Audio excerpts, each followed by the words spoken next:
बिस्मिल्लाहिर्रहमानिर्रहीम। अस्सलाम वालेकुम। आज हम MTH 202 का लेक्चर नंबर 12 स्टार्ट करेंगे। अगर आपको लेक्चर्स की समझ आ रही है तो प्लीज़ लाइक कर दिया करें, चैनल को सब्सक्राइब भी कर दें। चलते हैं लेक्चर की तरफ। हमारे पास आज है टाइप्स ऑफ रिलेशन, जिसमें हमने आज रिफ्लेक्सिव रिलेशन, सिमेट्रिक रिलेशन और ट्रांजिटिव रिलेशन कुछ रिलेशंस हैं हमने पढ़ने हैं। और लेक्चर नंबर 13 में मेरी कोशिश होगी लेक्चर नंबर 12 के साथ ही करवा दूँ, ताकि जो दोनों लेक्चर हैं वैसे आपस में रिलेटेड है, कंसेप्ट अच्छी तरह से क्लियर हो जाएगा आपका। आगे चलते हैं। ये रहा रिफ्लेक्सिव रिलेशन। रिफ्लेक्सिव रिलेशन, सबसे पहले तो रिफ्लेक्सिव रिलेशन समझने के लिए याद हो हम रिलेशन निकालते होते थे। रिलेशन निकालने का फॉर्मूला होता है 2 की power m multiply by n। तो रिलेशन हम किस तरह से निकालते थे? सबसे पहले हम कार्टेशियन प्रोडक्ट निकालते थे।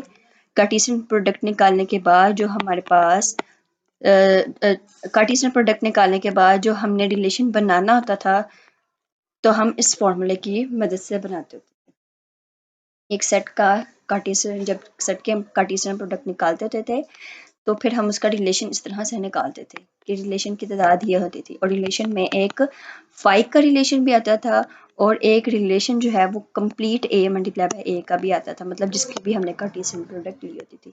कुछ मेन कंसेप्ट वो मैंने दोबारा रिवीजन करवा दी है आपको। अब रिफ्लेक्सिव रिलेशन हमारे पास क्या होता है कि अगर हमारे पास a एलिमेंट है a सेट का, तो हमारे पास ए ऑर्डर पेयर होना चाहिए।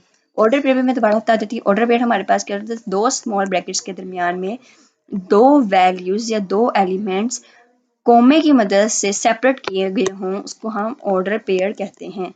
ठीक है, आगे अगर हमारे पास ए एलिमेंट है तो दूसरा भी ए ही हो, ठीक है, तो ये हमारे पास रिफ्लेक्सिव होता है। रिफ्लेक्स करना मतलब कि अक्स डालना, तो दोनों एलिमेंट्स जो हैं वो हमारे पास सेम होने चाहिए, मतलब ए रिलेशन ए होना चाहिए, तो हमारे पास रिफ्लेक्सिव रिलेशन होता है। अब रिमार्क्स लिख लेते हैं कि R is not reflexive if and only if there is an element A in such that A जो है, अगर ए दोनों एलिमेंट रिलेशन के नहीं हैं तो हमारे पास रिलेशन रिफ्लेक्सिव भी नहीं है। ठीक है, एग्जाम्पल में देख लेते कि क्या ये रिलेशन रिफ्लेक्सिव है। हाँ है रिफ्लेक्सिव। कैसे? अब देखिए 1 1 दोनों बराबर है तो हमारे पास रिफ्लेक्सिव है। 2 2 रिफ्लेक्सिव है। 3 3 भी रिफ्लेक्सिव है। 4 4 भी रिफ्लेक्सिव है। इस तरह 1 1 रिफ्लेक्सिव है लेकिन 1 4 रिफ्लेक्सिव नहीं है। 2 2 रिफ्लेक्सिव है। 3 3 है लेकिन 4 3 रिफ्लेक्सिव नहीं है। आज रिलेशन देखते हैं। 1 1 रिफ्लेक्सिव है, 1 2 रिफ्लेक्सिव नहीं है, 2 1 रिफ्लेक्सिव नहीं है, 2 2 है, 3 3 है, 4 4 है। इसका मतलब R3 रिफ्लेक्सिव है, R1 रिफ्लेक्सिव है, R2 रिफ्लेक्सिव रिलेशन नहीं है। R3 R4 रिफ्लेक्सिव है, ये भी नहीं है, ये है, ये नहीं है, ये भी नहीं है और ये है। इसका मतलब रिफ्लेक्सिव रिलेशन 2 है, नॉन रिफ्लेक्सिव की तादाद ज़्यादा है, तो रिफ्लेक्सिव रिलेशन नहीं है। आगे हमने डायरेक्टेड ग्राफ रिलेशनशिप देख लेना है इसका, कि हमारे पास रिफ्लेक्सिव का डायरेक्टेड ग्राफ रिलेशनशिप इस तरह से बनता है। हमारे पास ए जो है सेट है 1 2 3 4, तो 1 2 3 4 लिखना है हमने, और 1 1 का लूप चल जाएगा, फिर 3 3 का लूप चल जाएगा, ठीक है, फिर 2 2 का लूप चल जाएगा, फिर 4 4 का लूप चल जाएगा, इस तरह से। ओके, R2 रिलेशन है, इसका डायरेक्टेड ग्राफ रिलेशन किस तरह से बनेगा? 1 1 का लूप चल जाएगा, 1 4 का एरो आ जाएगा, 2 2 का लूप चल जाएगा, और 3 3 का लूप चल जाएगा, और 4 3 का एरो आ जाएगा। तो ये सिमेट्रिक नहीं था रिलेशन। ठीक है, अब 1 2 3 4, 1 1 का लूप, 1 2 का एरो, 2 1 का एरो, 2 2 का लूप, 3 3 का लूप, 4 4 का लूप। अगर आपको इस तरह से डायरेक्टेड ग्राफ रिलेशन दिया गया है और बताया गया, पूछा गया हो क्या ये रिफ्लेक्सिव है, तो आप जिसमें लूप्स ज़्यादा चल रही हो ना, तो वो रिफ्लेक्सिव रिलेशन होता है। ठीक है, आगे चलते हैं। आगे हमारे पास मैट्रिक्स रिप्रेजेंटेशन आ जाती है। मैट्रिक्स को किस तरह से रिप्रेजेंट किया जाता है? तो मैट्रिक्स को रिप्रेजेंट कुछ इस तरीके से किया जाता है कि फॉर एग्जांपल हमारे पास ए सेट था ना, ए सेट था 1 2 3 4। अब इसकी 1 1 था, 1 2 था, एक 3 3 था, एक 3 4 था, ठीक है, एक 4 4 था, और एक 4 सॉरी चलो 2 2 लगा लें, ठीक है 2 2 था। हमने रिफ्लेक्सिव रिलेशन बनाना है, तो रिफ्लेक्सिव रिलेशन में रिफ्लेक्सिव रिलेशन की तादाद जो है रिफ्लेक्सिव ऑर्डर पेयर की तादाद ज़्यादा होनी चाहिए।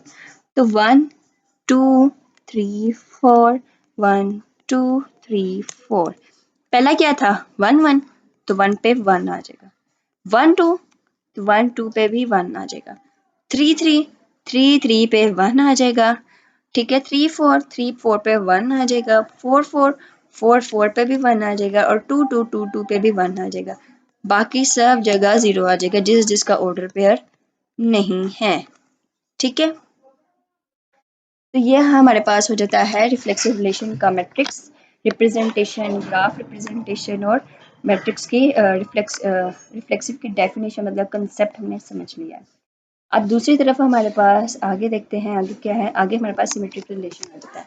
अब सिमेट्रिक रिलेशन वो रिलेशन है एक सेट ए का कि अगर हमारे पास ए बी है एलिमेंट ए का मतलब रिलेशन का, तो बी ए भी एलिमेंट मतलब हो रिलेशन का, ठीक है। अगर हमारे पास ए बी एलिमेंट है रिलेशन का तो बी ए भी एलिमेंट हो रिलेशन का, ये लाजमी है, ठीक है। रिमार्क में ये कहा गया है कि अगर हमारे पास ए बी एलिमेंट है रिलेशन का, देन अगर बी ए एलिमेंट नहीं है रिलेशन का तो वो हमारे पास सिमेट्रिक नहीं है, ठीक है। पहली बात ये कि ए बी एलिमेंट हो रिलेशन का, बी ए भी एलिमेंट हो रिलेशन का तो वो सिमेट्रिक होता है। दूसरी बात, अगर हमारे पास बी ए एलिमेंट नहीं है रिलेशन का तो हमारे पास वो सिमेट्रिक भी नहीं है। तीसरी बात, जो हमारे पास रिफ्लेक्सिव रिलेशन है ना, वो भी सिमेट्रिक रिलेशन होता है। ये आपने अच्छी तरह से याद रखना है, यहाँ लिखा नहीं गया लेकिन एक एग्जाम्पल में जो है ना हमें प्रूफ कर दिया गया है कि वो बराबर होता है, कहीं कहीं बराबर है। तो सिमेट्रिक रिलेशन भी हमारे पास रिफ्लेक्सिव रिलेशन ही है। मतलब अगर सिमेट्रिक अगर हमारे पास रिफ्लेक्सिव है देन वो हमारे पास सिमेट्रिक भी है। आगे देखते हैं, एग्जाम्पल में ही देख लेते हैं कि हमारे पास एग्जाम्पल में ए दिया गया है सेट 1 2 3 4, तो हमारे पास रिलेशंस हैं 1 2 3 और मतलब 4 रिलेशंस दिए गए हैं। पहला रिलेशन है हमारे पास 1 1, तो 1 1 रिफ्लेक्सिव है। अब 1 3 है ना, तो 1 3 का भी रिफ्लेक्सिव रिलेशन होना चाहिए 3 1, ठीक है 3 1 होना चाहिए था, 1 3 3 1, तो क्या है ये सिमेट्रिक हो जाएगा। इस तरह 4 2 है तो 2 4 भी होना चाहिए, तो इसका मतलब ये सिमेट्रिक नहीं है, तो ये सिमेट्रिक नहीं है। एक मिनट ज़रा देखते हैं, है 2 4 है तो 4 2 भी है, तो ये हमारे पास सिमेट्रिक है। इस तरह ये 1 1 है और 2 2 है, तो मैंने पहले आपको क्या कहा था कि जो हमारे पास रिफ्लेक्सिव है वो सिमेट्रिक रिलेशन भी है। अब 2 2 है 2 3 है 3 2 नहीं है, तो ये सिमेट्रिक नहीं है। 3 4 है 4 3 नहीं है, तो इसका मतलब ये सिमेट्रिक नहीं है, ठीक है। अब 1 1 2 2 2 3 3 3, अब 4 3 है लेकिन 3 4 नहीं है और 4 4 है, तो इसका मतलब ये सिमेट्रिक रिलेशन नहीं है। आगे चलते हैं डायरेक्टेड ग्राफ रिलेशन की तरफ। सिमेट्रिक रिलेशन का डायरेक्टेड ग्राफ रिलेशन कैसे होता है। अब 1 2 3, तो 1 2 3 तो इनका लूप चल गया आपस में, 2 का 3 3 का 4 4 का।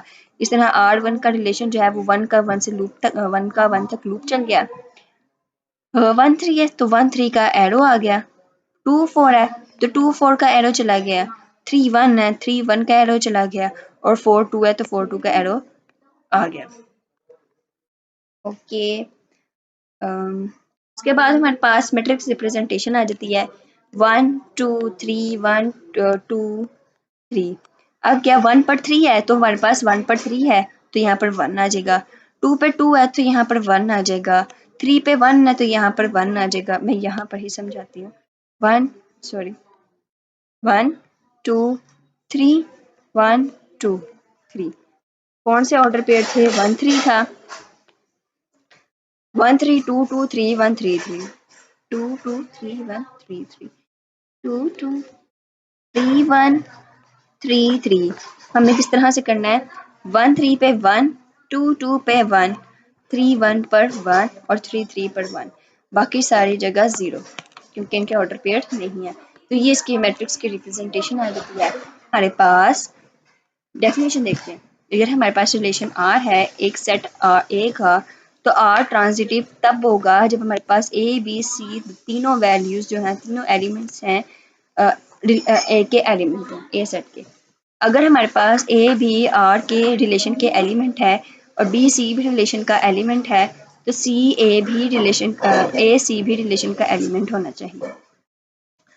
अगर ये हमारे पास if and only if that is if A relation B relation C, then A relation C. In other words यही है, मतलब यही कंसेप्ट है, ठीक है। आगे हमारे पास रिमार्क्स में है कि आर जो है वो ट्रांजिटिव नहीं होगा जब हमारे पास ए बी सी जो हैं वैल्यूज ए भी अगर मौजूद हो, बी सी भी मौजूद हो, और अगर ए सी एलिमेंट ना हो तो ये ट्रांजिटिव रिलेशन नहीं होता है, ठीक है। एग्जाम्पल देखते हैं, इससे ज़्यादा अच्छी तरह से पता चल जाएगा। 1 2 3 हमारे पास एक ए है सेट, इसके रिलेशंस ये बनाए गए हैं। हमने देखना है कि इनमें से ट्रांजिटिव कौन सा और ट्रांजिटिव कौन सा नहीं है। तो ध्यान से समझा जाए, यहाँ पर 1 और 1 है। अगर ये एक 1 को इग्नोर कर दें तो क्या दूसरे 1 के साथ हमारा कोई अगला ऑर्डर पेयर बन रहा है? तो हाँ बन रहा है, वो है 1 और 2। इसका मतलब ए हमारे पास क्या है 1 और 2 हमारे पास क्या है बी। अब आगे 2 से कोई स्टार्ट हो रहा है रिलेशन? हाँ जी हो रहा है, वो है 2 और 3। अब 2 और 3 हमारे पास रिलेशन आ गया। अब 3 हमारे पास क्या है सी। अब सी से कोई रिलेशन स्टार्ट हो रहा है, मतलब सी 3 है, तो अगला रिलेशन हमारे पास 1 और 3 का होना चाहिए। क्या अगला रिलेशन हमारे पास 1 और 3 का है? हाँ जी है। तो इसका मतलब ये रिलेशन हमारे पास क्या है? ट्रांजिटिव रिलेशनशिप है। अब दूसरा रिलेशन देखते हैं, 1 2 1 और 2। क्या अगला रिलेशन हमारे पास कोई 2 से शुरू हो रहा है? हाँ जी हो रहा है, 1 और 2 3 आ गया, 2 3। अब क्या 3 और 1 का रिलेशन है? नहीं है, तो इसका मतलब ये ट्रांजिटिव नहीं है R2। अब R3 देखते हैं कि R3 हमारे पास ट्रांजिटिव है। अब देखा जाए तो 2 1 है। अब क्या 1 से कोई रिलेशन स्टार्ट हो रहा है? नहीं हो रहा, तो हम इसको छोड़ देंगे, आगे चलते हैं। 2 4 है। अब क्या हमारे पास 2 4, क्या 2 4 से कोई अगला रिलेशन स्टार्ट हो रहा है? नहीं हो रहा, तो इसको भी छोड़ते हैं, आगे चलते हैं। 2 3 2 3 3 से कोई रिलेशन स्टार्ट हो रहा है, वो है 3 4। मतलब 2 3 3 4 इस तरह से निकल रहा है। मतलब 2 हमारे पास क्या है ए, 3 हमारे पास क्या है बी। तो ये हमारे पास बी और ये हमारे पास सी। तो अगला रिलेशन हमारे पास 2 और 4 का होना चाहिए। तो 2 और 4 रिलेशन है हमारे पास, तो है। इसका मतलब ये हमारे पास ट्रांजिटिव रिलेशनशिप होगा। उम्मीद है आपको समझ आ गई होगी। कंसेप्ट मैंने तो बहुत अच्छे तरीके से क्लियर करवाया है इसका। आगे हमारे पास इसका डायरेक्टेड ग्राफ रिलेशनशिप आ जाता है ट्रांजिटिव का। हमारे पास ये रिलेशंस दिए गए हैं। अब 1 2 3 4 का, अब पहला 1 1 है, लूप चल जाएगा। 1 2 है, एरो आ जाएगा। 3 1 3 है तो एरो आ जाएगा। अब फिर 2 3 है तो फिर 2 3 का एरो आ जाएगा, ठीक है। ये तो आपको अच्छी तरह से समझ आ गई क्योंकि बहुत ईजी है ये डायरेक्टेड ग्राफ रिलेशन। 1 2 1 4 2 3 3 4।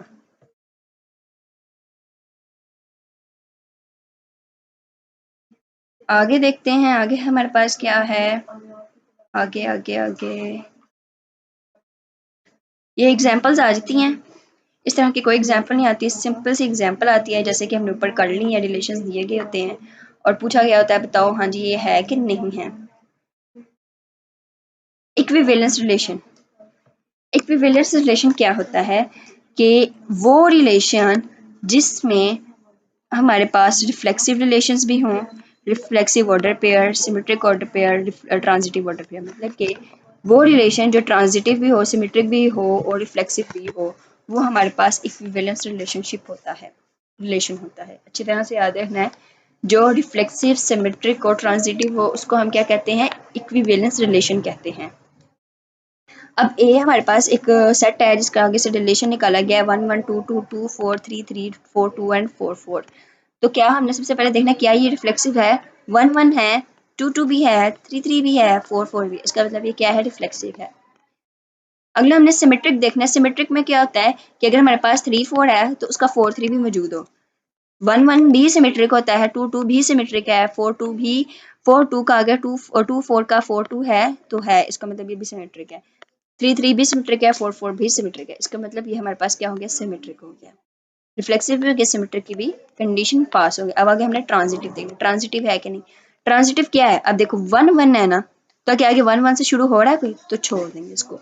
अब 2 2 है, इसका मतलब क्या है कि 2 से कोई आगे स्टार्ट हो रहा है, हाँ हो रहा है, तो हम एक 2 को इग्नोर कर देंगे और हम देखेंगे 2 से अगला क्या स्टार्ट हो रहा है। इसका मतलब ए जो है वो हमारे पास 2 के बराबर आ गया। अब 2 4 का रिलेशन हमारे पास ये आ रहा है, तो बी हमारे पास क्या आ गया, 4। और अब क्या 4 से कोई शुरू हो रहा है, हाँ जी हो रहा है, वो है 4 और 2। इसका मतलब क्या है कि ए बी हमारे पास 2 4, तो अगला हमारे पास 4 से शुरू हो रहा है, तो इसका मतलब सी भी हमारे पास 2 ही है। सी हमारे पास 2 ही है, तो इसका मतलब ए बी सी, ए 2 है, बी 4 है, सी भी 2 है। तो ए 2 4 का रिलेशन आ गया, आ गया, ठीक है। फिर उसके बाद 4 2 आ गया, 4 2 भी आ गया। अब उसके बाद 2 2 का रिलेशन आना चाहिए, तो 2 2 का रिलेशन है, हाँ जी है, तो इसका मतलब ये हमारे पास ट्रांजिटिव रिलेशन हो गया है।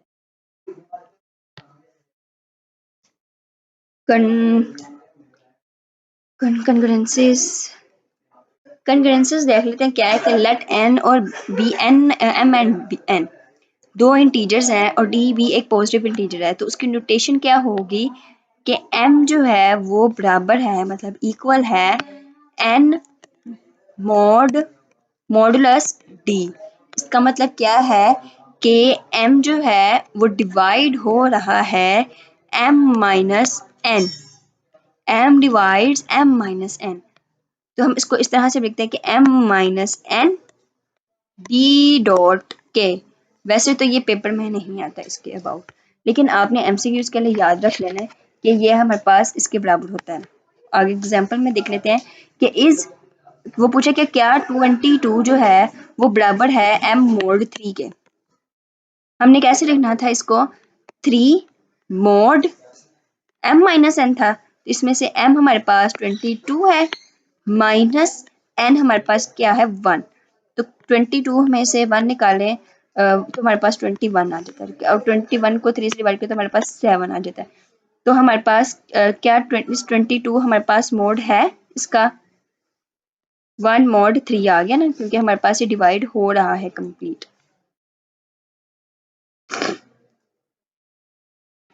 आगे हमारे पास आ रहा है -5 -10 इक्वल्स टू -15, तो 3 multiply by 5 hence 3 divide 5 -5 -10 so that -5 बराबर आ जाता है 10 mod 3 के। ये हमने पेपर में इस अबाउट नहीं आता, मैंने नहीं देखा ज़्यादा इसके अबाउट आता, लेकिन हमने कन्वर्जेंसेस याद रख लेनी है कि इसको हम इस तरह से याद करते हैं। एम इक्वल है एन मोड डी के, तो इसका मतलब क्या है कि D divides M minus N. तो ये लेक्चर नंबर हमारे पास 12 कंप्लीट हो जाता है। तो आगे हमारे पास लेक्चर नंबर 13 स्टार्ट है, जिसमें हमारे पास मैट्रिक रिप्रेजेंटेशन है रिलेशंस की। ये आप छोड़ते ही हमने सब कंसेप्ट समझ लिए हैं। मैं एक बार दोबारा बता देती हूँ कि रिफ्लेक्सिव क्या होता है, जिसमें हमारे पास ए मौजूद हो। सिमेट्रिक क्या होता है, ए बी है तो बी ए भी मौजूद होना चाहिए। अगर ट्रांजिटिव है तो ए बी सी और फिर ए सी भी मौजूद होना चाहिए, तो हमारे पास ट्रांजिटिव होता है। इक्विवेलेंस रिलेशन था वो जब ये तीनों कैटेगरीज या तीनों रिलेशंस होल्ड कर रहे हो तो वो इक्विवेलेंस रिलेशन भी बन जाता है। अब इररिफ्लेक्सिव रिलेशन क्या है, इररिफ्लेक्सिव रिलेशन सिमेट्रिक का रिफ्लेक्सिव का उल्ट होता है, जिसमें हमारे पास रिफ्लेक्सिव रिलेशन ना मौजूद हो उसको हम इररिफ्लेक्सिव रिलेशन कहते हैं।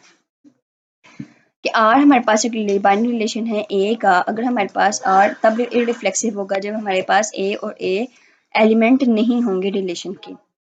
जैसे कि रिलेशन R1 देखो 1 3 है, इसमें 1 4 है, 2 3 है, 2 4 है, 3 1 है, 3 4 है, तो ये रिफ्लेक्सिव नहीं है, तो ये क्या होगा, इररिफ्लेक्सिव होगा। ठीक है, इसी तरह R2 1 1 है, 1 2 है, 2 1 है, 2 2 है, 3 3 है, 4 है, तो ये हमारे पास इररिफ्लेक्सिव नहीं है, मतलब नॉट इररिफ्लेक्सिव। ये रिफ्लेक्सिव है तो ये नॉट इररिफ्लेक्सिव होगा।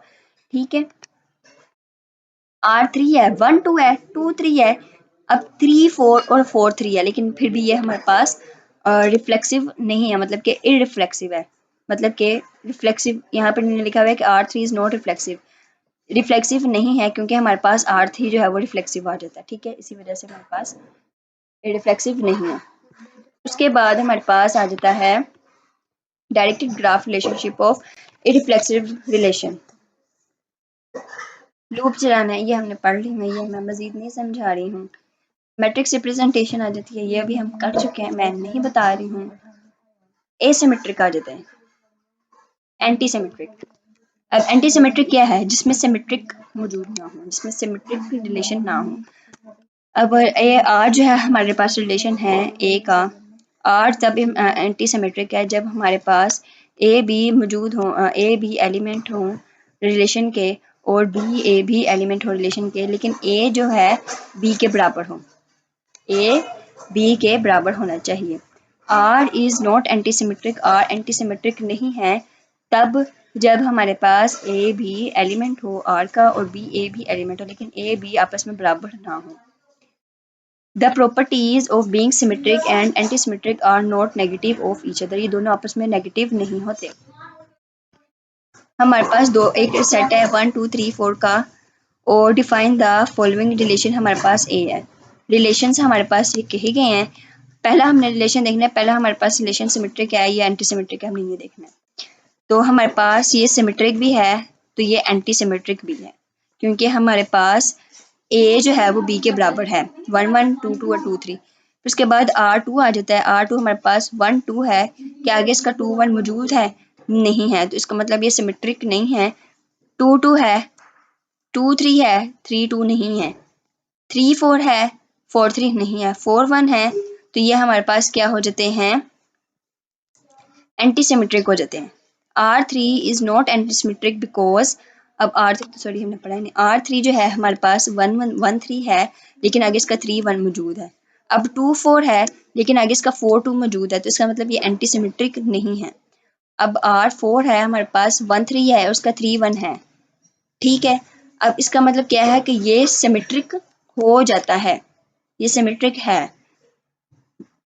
क्योंकि इसमें 1 3 और 3 1 है। अब 4 3 और 2 4 है तो ये सिमेट्रिक एंटी सिमेट्रिक नहीं है। तो यहाँ पे लिखा है कि R4 is neither anti symmetric because 3 1 और 1 3 दोनों रिलेशन के एलिमेंट्स हैं, जबकि 1 और 3 जो है वो आपस में बराबर नहीं है। जैसे 1 3 है, आगे भी 1 से शुरू होने वाला एक एलिमेंट होना चाहिए था 1 3, तो फिर हमारे पास एंटी सिमेट्रिक होता है। ये एंटी सिमेट्रिक नहीं है और सिमेट्रिक भी नहीं है बिकॉज 2 4 का आगे एलिमेंट ही नहीं है 4